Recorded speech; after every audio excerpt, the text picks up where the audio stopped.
anak-anak, bagaimana kabar kalian? Sebelum memulai pelajaran, mari kita berdoa terlebih dahulu.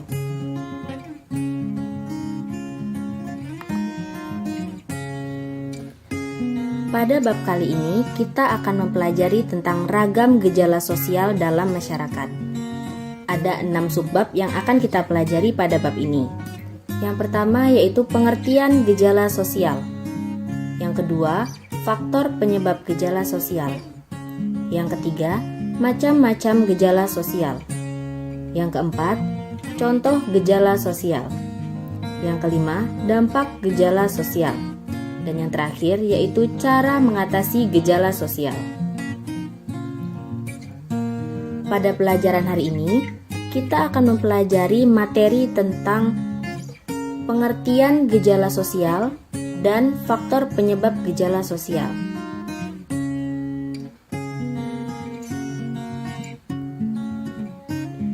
Yang pertama, pengertian gejala sosial. Menurut para ahli, yaitu Pitirim Asorokin, gejala sosial adalah hubungan timbal balik gejala sosial dan gejala non-sosial yang terjadi karena hubungan yang ada di dalam masyarakat. Menurut Surjono Sukanto, gejala sosial adalah ketidaksesuaian antara unsur-unsur masyarakat atau kebudayaan di mana yang akan membahayakan kehidupan dari kelompok masyarakat.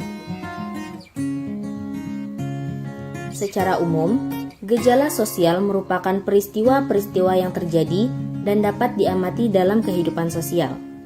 Gejala sosial yang ada dalam masyarakat dapat juga diartikan sebagai sebuah fenomena sosial. Selanjutnya yaitu faktor penyebab gejala sosial. Terdapat 2 faktor penyebab gejala sosial. Yang pertama yaitu faktor kultural dan yang kedua faktor struktural. Faktor kultural merupakan nilai-nilai yang tumbuh dan berkembang di dalam suatu lingkungan masyarakat atau komunitas dan telah mendarah daging sehingga menjadi sebuah kebiasaan. Faktor ini berasal dari nilai-nilai yang tumbuh dan berkembang dalam komunitas atau lingkungan masyarakat. Dengan hal demikianlah yang kemudian akan membentuk pola pikir setiap orang yang terdapat dalam lingkungan tersebut. Contoh dari faktor kultural yaitu yang pertama, kemiskinan. Kenapa kemiskinan dianggap sebagai faktor kultural? Hal ini dikarenakan adanya persepsi yang dipercaya secara turun-temurun bahwa kemiskinan adalah takdir yang harus diterima dan tidak dapat diubah. Kemiskinan ini diturunkan dari generasi ke generasi dan tidak ada yang bisa dilakukan untuk merubahnya, sehingga tidak ada upaya untuk merubahnya. Contoh selanjutnya yaitu gotong royong. Gotong royong merupakan kebiasaan yang sudah terpupuk sejak dahulu dalam masyarakat Indonesia. Biasanya, gotong royong dilaksanakan dalam berbagai rangka seperti menyambut hari besar atau peringatan, maupun ketika salah satu anggota masyarakat mengadakan hajatan.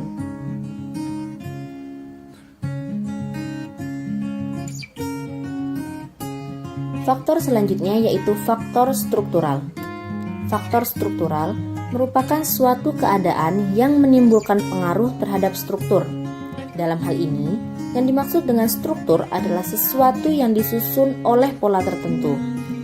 Sehingga faktor ini bisa diketahui secara jelas dengan pola-pola hubungan yang terjadi antar manusia dengan kelompok yang terdapat dalam lingkungan masyarakat.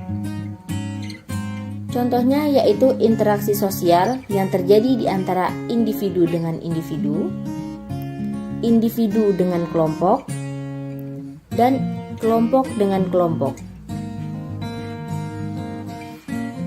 Nah, sekian materi pelajaran tentang pengertian gejala sosial dan faktor-faktor penyebab gejala sosial.